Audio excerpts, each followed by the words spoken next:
So today we are going to discuss about the human resource management. So I am Ramaswamy Palla, Assistant Professor from Department of Management Science. So today we'll have a look on how resource management, human resource management is very much important for organizations. So first we'll see about the learning objectives. So what are the learning objectives? By learning this or by knowing this human resource management, so what we can learn. So the first point is to identify how firms gain sustainable competitive advantage. So nowadays there are so many competitive advantages for organizations. So competitive advantage means so what we are having more than another organization. So what unique features we are having. So nowadays most of the organizations, they are telling that our employees are our advantage than the other competitors. So human resource is surely one of the key competitive advantage for the any organization. And second one, globalization influence. So now because a decade or 2 decades before, people only their works in their local areas or within the country, but because of the globalizations, the human power, the manpower, they are moving from one country to another countries. So this globalization actually brought a lot of challenges to the organizations, because different cultures, different communication styles and different attitudes, different beliefs.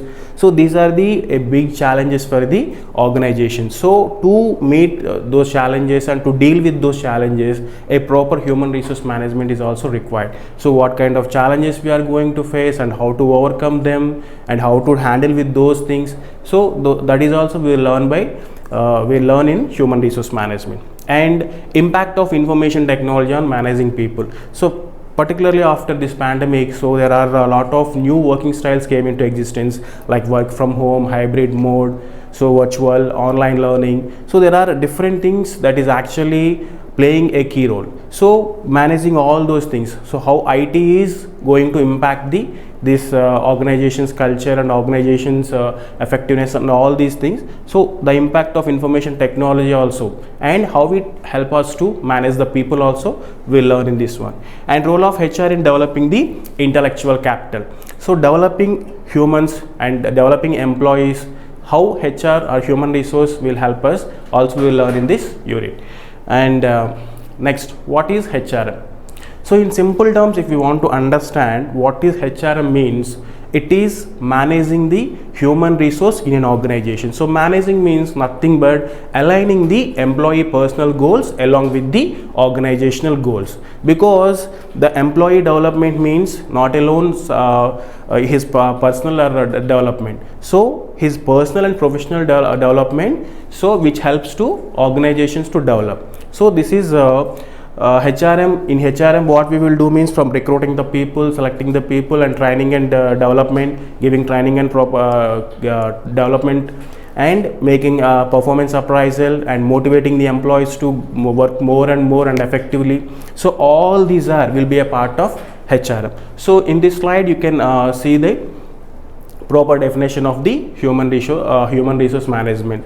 And next, if we observe, the main role and responsibility of any human resource manager is to communicating the organization's goal to the remaining employees or team members who are there, or subordinates, colleagues, whoever there. So communicating the organization's goals, vision and all to those employees, and making them work for those goals, because once the organization is developed, along with the organization, who are working in that organization also will be developed. So communicating your goals and vision and whatever you want, you means in the organization, whatever organization thinks, the HR manager properly should communicate to the remaining employees. And significance of HRM. So what is the importance of HRM in any organizations? If you observe, it helps to retain the best people in the organizations. So retaining the best talent with us for a longer period of time is not an easy task. Okay, so and why we need to retain the best talent? So that is also one key area we need to understand. So retaining best people along with us with our organization for a longer period of time, surely it shows the impact on the organization performance. If you observe any big MNCs or any big companies or any successful companies, their key to success is to retaining their best talents with there for the longer period of time, because these people will have a clear idea about the company and their strengths and weakness and opportunities and all these things. So retaining the talent is the one of the key area. And second one, if you observe, it's develop the right attitude and the necessary skills. So because every employee must not he will not have the all the skills which are required for performing a job. Sometimes he may not have the desired skill set for fulfilling a particular job. So in that time, so the HR manager, the HR department, they need to take care about those issues, and they need to give the proper training, and they need to develop the employee. So that is why HR department, human resource, that management process is very much important, and it promotes teamwork and team spirit. So individually a person may work in a brilliant manner, but when he comes to a team, so there are a lot of problems that actually arises, because in a team there may be different people from different regions, different countries. So there may be some barriers may come into the while communicating or while attitude problems. There are n number of problems may be there. So to deal with these problems and to work in a team as a team player and leading the team is the biggest task. So HRM actually gives all the insights about the how you should become a proper team leader and how to lead a team. So all these also we can learn in this one. And it ensures effective utilization of the staff, because we have so much of talent in our organizations, but if we don't know how to use the those talents in a proper manner, so it is a waste of resources. So effective utilization of resources, particularly when it comes to human resource management, how to use human resource effectively. So that is we will understand by learning this human resource management. So this is the significance of HRM. And next, if you observe, if you go to further, productive recruitment. So it is also one of the key areas of the human resource management, productive recruitment, because if you recruit the wrong persons for a job, then automatically your first step is a blind step, then automatically you will not get the desired result whatever you want. So every organization must, while recruiting the people, they need to recruit the people who are capable of doing that particular task or work. So productive recruitment is the one of the key area. And welfare management. So not only every time organization doesn't want to expect from the employee side, and the organization also need to give some kind of support, like statutory welfare schemes are there, non-statutory welfare measures are there. So according to the government rules and regulations also, every organization must provide some welfare measures like drinking water, washrooms, emergency health care. So all these are actually comes under statutory welfare measures, and there are some non-statutory welfare measures also. So by HRM actually deals with all these welfare measures also. And employee training. So as we discussed earlier, a person may not have all the skill set. He may not be updated with the present task. So at that time, the organizations, they need to actually arrange some kind of training programs. So if you give proper training to an employee, he will try to give his 100% and he will try to complete the work in a specified time. So that is why employee training is also very much important. So this is also can be done by having proper HR management system. And streamlining the onboarding process, because after pandemic, if you observe, so people are not coming directly to the organizations, so everything should be done in online only. So from uploading documents and verification of the documents, and so everything is should be done in online mode only. So that is why onboarding process is for onboarding process also we are using different tools and different softwares nowadays. So the proper HR system should deal with all these things. And conflict resolve within a system. So conflicts, because if a few people are working around in a place, and if there are a team of members are there, definitely these conflicts will arise. So how to resolve those conflicts? These conflict resolution management is also very much important. So this is also will be discussed in human resource management. And HRM functions. So HRM functions means the main roles and responsibilities, and what is the main duties that will be performed by a human resource manager or HRM system. So that is we will discuss in HRM functions. So if you observe, there are two types of functions, mainly administrative functions and operative functions. So first, if you go to the administrative functions, you can find recruitment and selection. Second one, training and development, performance appraisal, compensation and benefits, and employee relations. Okay, so these are the administrative functions. So about these things in further slides we will elaborately we will discuss about these. What is recruitment and selection, what is training and development, what is performance appraisal means, what is compensation benefits, what is employee relations. Okay, so next slide, if you go to the next slide, strategic functions. So workforce planning, talent management, organizational development, change management. So workforce planning. So in future, how many manpower we required, how much of people we required for a particular unit or particular organization. So estimating the future demand for the human resource also will be done that is also one key function of the human resource management system. And talent management. So what kind of people we have, what kind of talent they have, and how to utilize those talent. Okay, and how to make those people how to use their talent for the reaching organizational goals. So that is comes under actually talent management. And organizational development, change management. So change management means when technology is updated or something is happened, normally the people who habituated to a particular way of doing things, if we suddenly ask them to change, they will feel some discomfort, and the change process, the transition process may not happen easily. So to make that smoothly, the change management is also very much important, and that is also one of the key function of the human resource management. And challenges of HRM. So we need to understand clearly what are the challenges that we will face in an organization, because handling with these challenges is a major task for any HR manager or any organization, because if they don't able to properly manage these challenges, these problems, whatever arising in the workplace, so it ultimately shows the effect on the production level of the employees. So that is why we need to clearly manage these challenges. First, if you see up the talent acquisition and retention. So retaining the people with us, earlier we said retaining the best talented people with us is very important for us. So why? Because if we don't have talented people with us, so our organization may not be developed in a proper manner. So that is why retaining the people, retaining the talented people with the organization is the one of the key challenges. Maybe they demand higher ways, maybe they demand different kinds of things, and we need to motivate them continuously, and we need to satisfy in all areas of aspects, so that then only we can retain those people. So retaining these people is the one of the key challenges. And next, if you observe, workforce diversity, because different people comes from different areas and different religions.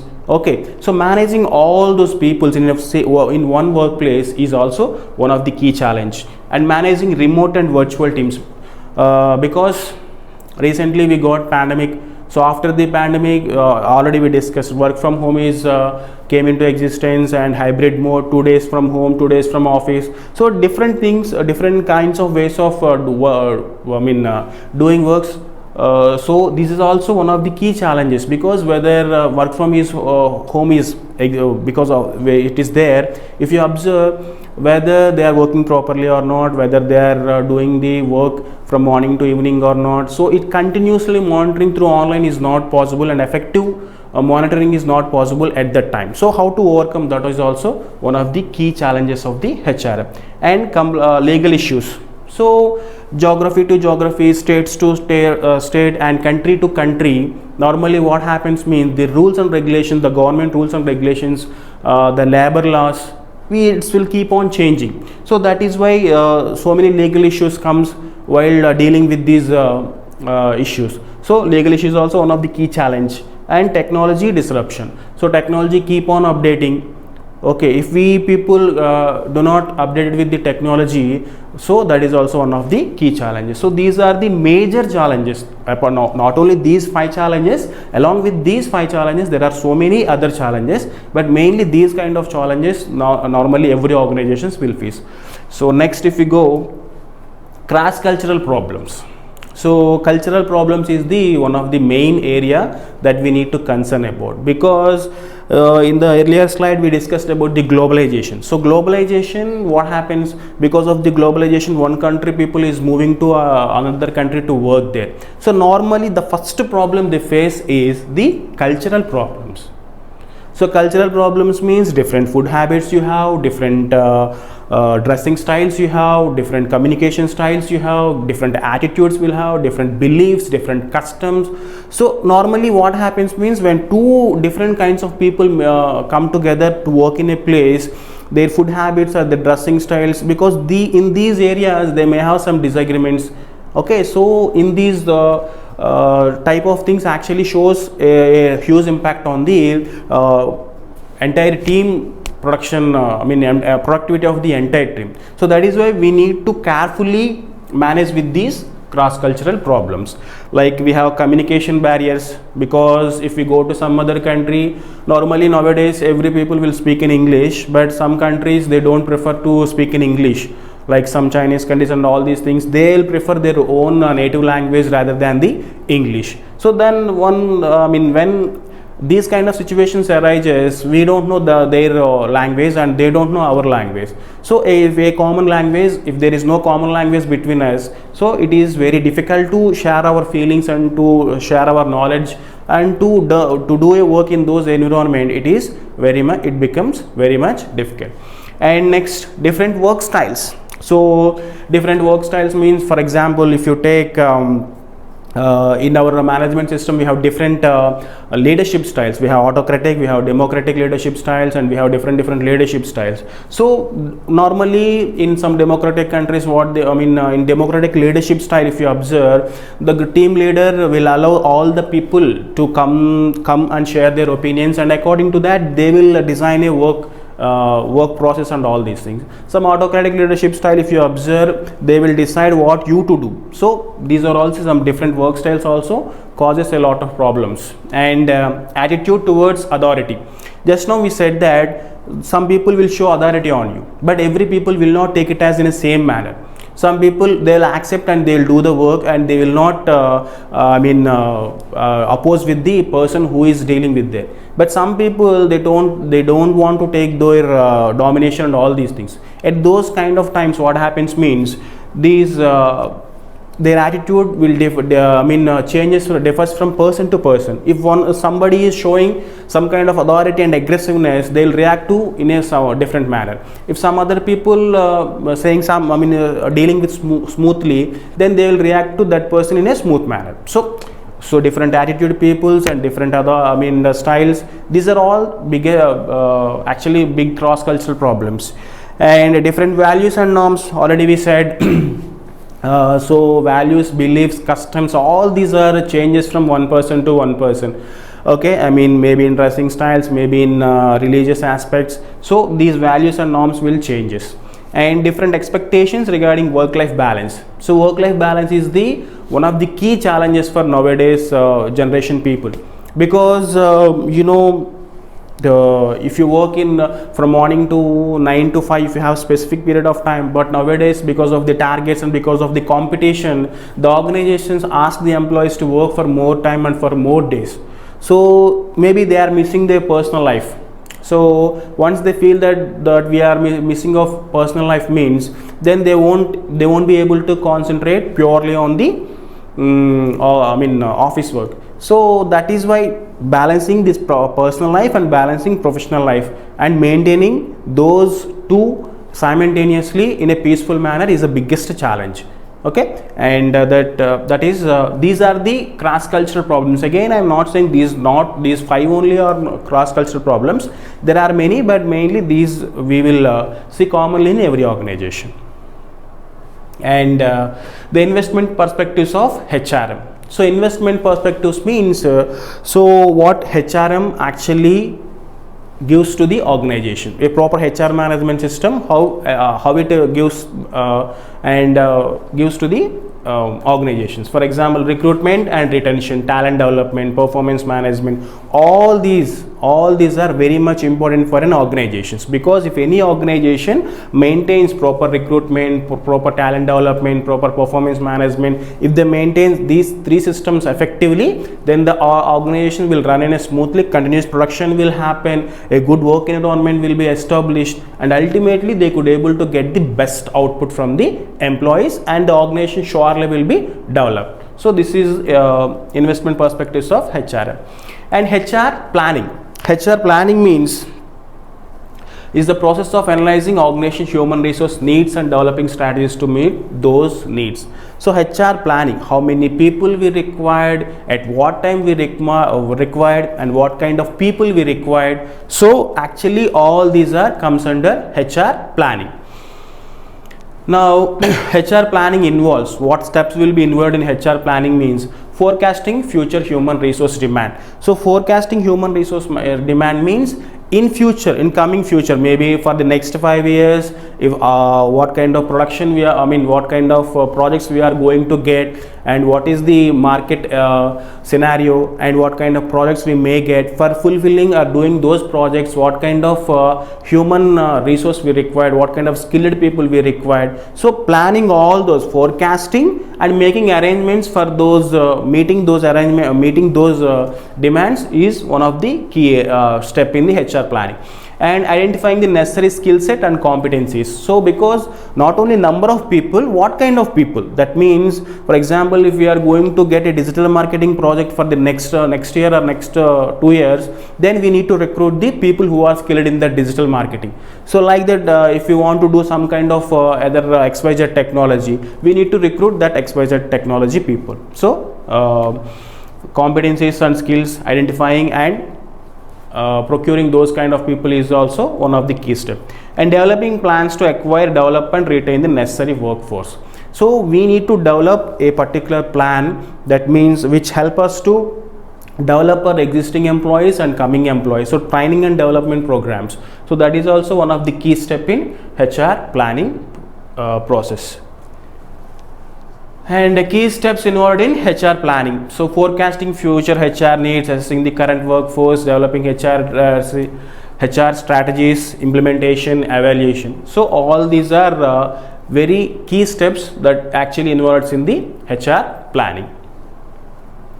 And recruitment. So in the first unit we said that there are some important functions of HRM. So in those important functions we have in recruitment is the one of the key function. So recruitment means is to attract the people for a position which vacant positions in our organizations, attracting the best people for the organizations. So so recruitment process means nothing but giving some advertisement through different channels. It may be through papers, it may be through print media, it may be to social media, or it may be to by referrals, employee referral. There are so many ways for attracting the people. So we should communicate to the normal candidates who are waiting for jobs. We should communicate that our company is having so much of this much of vacancies with this much of skill set. So we need to communicate to them. So that means we need to attract the people to join our organizations. So that is recruitment. And methods of recruitment. So as already we discussed, job postings. That means maybe in social media, because we have different platforms, job portals are there, like Naukri is there, and Shine.com is there, and LinkedIn. Nowadays so many people are using LinkedIn. So if you post anything about a job in LinkedIn, so many people will apply. And referrals. So whoever if the employees are working in an organization, so the referrals is also one of the key method. And social media outreach, you can post your vacancies in social media. So that is the one nowadays, because many of the people are following social media for the updates and all these things. And job fairs, so you can conduct campus placements in colleges, and you can mega drives like that. You can conduct job fairs and campus recruitments. So these are the different methods of recruitment. And next, Selection. So selection means determining a candidate whether he is suitable for our vacant position or not. So whether he is having the required desired skill to fulfill this job role or not. So selection is the next part after the recruitment. And if you observe selection methods, we have different methods. So interviews, assessments, and reference check. You can conduct interview for a candidate who are appearing for that job, and you can assess by conducting various tests like you can conduct aptitude test, you can conduct coding tests. So assessments is the one of the methods. And reference checks, some of the existing employee of your organization if refer someone, so by checking all his backgrounds and academic credentials, you can select an employee. So these are the different selection methods.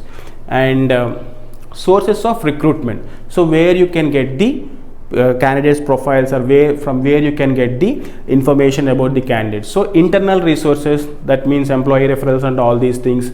And job boards and online recruitment sites, you have n number of job portals and websites are there. So actually candidates will go there and they'll register themselves and they'll upload their curriculum vitae and resumes, all these things. So you can find, so for your positions, whatever skill set you required, whether with those skill set, whether the employees are available or not, you can check in the online job portals and online recruitment websites also. And social media, job fairs, recruitment agencies, because nowadays there are so many consultancies that actually acts as a third party, and if we tell them to that we require this much of number of people with these skill set, they will arrange for us. So like the consultancies and recruitment agencies also one of the key source for the recruitment. And test, already in previous slide we discussed about there are various tests. So if you observe aptitude test, so in aptitude test what will happen means they will check the ability to learn new skill, whether this person is able to learn new skill quickly or not, whether he is adaptable to the present technologies or not. So there's we can, and performing task, how quickly he is able to perform a task. So that is we will check in aptitude test. And personality test, in personality test, by conducting a personality test we can able to understand what kind of traits, what kind of values, what kind of, how much he is motivated, he can be motivated himself, whether he is a self-motivated person or some other person should be motivated for completing a task. So like that we can evaluate a person's performance by conducting personality test. And skill test, so proficiency in specific job related skill. For example, if we are recruiting a person for some kind of coding, all these things, whether he has the coding skills or not, we will know by conducting these skills test. These are the different kinds of test. And interview techniques, there are different kinds of interviews we can conduct. So for example, you can see behavioral. So behavioral interview, we will evaluate a person by knowing his past experience. So what kind of projects he has dealt, and what kind of where he worked and what technologies he worked. By knowing all those things, so we can evaluate a person's performance and all these things. And structured interviews, in structured interviews normally what we will do means we will prepare a standard set of questions, and based on that questions we will evaluate the employees that candidates performance and skill and all these things. And situational, so and hypothetical situations will be given, just like role play, that assume that if you are this person or if you are in this kind of situation, what would you do? So those kind of problem statement will give to him, and how he responds to that one and how he acts in that particular situation. By knowing that one, we can evaluate his skill and all these things. And panel interviews, so in this panel interviews normally what happens means a group of people from different departments, for example from finance department one person, from HR department, for that from marketing department. So different department heads will come together and they will establish like a panel, and they will conduct the interview and they will decide, they will evaluate the performance of an candidate. So these are the different kinds of interview techniques. And methods of training and development. So on the job training. So on the job training means while you doing the job, the person will know, the person will learn the skill and all these things. So while doing the job they will learn. That is on the job training. Classroom training, this is a traditional training method. So all the people sit in a classroom and one resource person, that may be a lecturer or trainer or whatever who he is, maybe he'll give the lecture, and by listening his lecture they will learn. And e-learning, so e-learning means nowadays, because so many content is available in online mode, so they will give some kind of task and some kind of videos and all these things, and by self-paced videos they will be given, and by watching those and by performing those tasks you will learn. So that is one method of training. And coaching and mentoring, they will arrange a coach or mentor for you, and he will continuously monitor your performance, and he will guide you in all aspects. And so wherever if you feeling any trouble or anything, any difficulty, he will try to correct all those things. So that is one method. Job rotation, so job rotation means what they will do means they will keep changing your job roles for a specific period of time. For example, 6 months you've been in X position, and after that you will be moved to Y position, and after that you will be moved to Z position. So different jobs, by performing different jobs you will come to know that what kind of skill set we required for the different set of jobs to do. So you will know all kind of skill and that's knowledge. You'll acquire the different kinds of knowledge from different jobs. And conferences and seminars, simulations and games, by conducting some simulation by games, from fun activities. So with that also you can learn something. So these are the different training and development methods. So these are the training methods. By conducting these training methods, employees will be developed in their respective areas. And performance evaluation. Performance evaluation means evaluating a person's performance. That means whether by taking his actual performance, comparing this actual performance with the standard performance, whether he met with the standard performance or not, his actual performance is met with the standard performance or not. By measuring that one, we will measure the performance of an employee. So performance evaluation is a key area and key step in any organizations, because if we don't measure the performance of an employee properly, then we cannot reward him properly. If we don't able to reward him properly, ultimately he will be get dissatisfied. He may leave the organization, or he may starts to underperform. So this is one of the key challenges for the organization. So performance evaluation should be done in a proper manner. So evaluating the performance of an employee is the key task for every HR manager. And so importance of performance evaluation, as already it facilitates communication and it improves employee motivation and job satisfaction. So every employee must be satisfied with his job, otherwise his productivity will come down, and that ultimately is going to be a damage for the organizations. So that is why job satisfaction is one of the key things. So to get the job satisfaction, he must be rewarded properly, maybe in the monetary terms or maybe in the non-monetary terms, but he must be rewarded. So that reward automatically gives him some kind of motivation. So that is one of the key point. And helps in decision making. So decision making, what kind of decisions means, by evaluating the performance of all the employees, we can come to know that which employee performed in a better way and which employee underperformed, which employee performed better and which employees are performed they underperformed. So by knowing that, we can keep on motivating the higher performing employees by rewarding them, and by underperforming employees in these for these people, whether we need to give the training or whether we need to terminate them. So we can take the decision based on this performance evaluation. And so decision making and training and development.